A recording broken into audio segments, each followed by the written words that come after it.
मित्रांनो, असा प्रश्न पेपरमध्ये आला की जरा अवघड वाटतो का? पॉइंट कसं काढायचं समजत नाहीये का? तर बघा मित्रांनो, कसा हा प्रश्न सॉल्व्ह करायचा असतो. अंशामध्ये हे अंशस्थान आहे, हे छेदस्थान.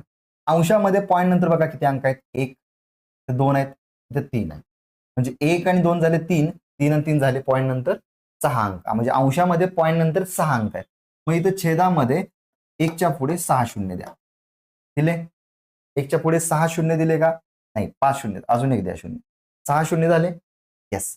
मग छेदामध्ये किती आहेत पॉइंट नंतर बघा? पॉइंट नंतर 3 अंक आहेत. म्हणजे 1च्या पुढे 3 शून्य द्या. दिले का 3 शून्य? येस.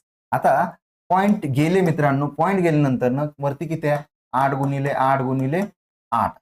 छेदामध्ये फक्त सिंगल 8. आता बघा 1 2 3 शून्याला 1 2 3 शून्य अंशातले गेले.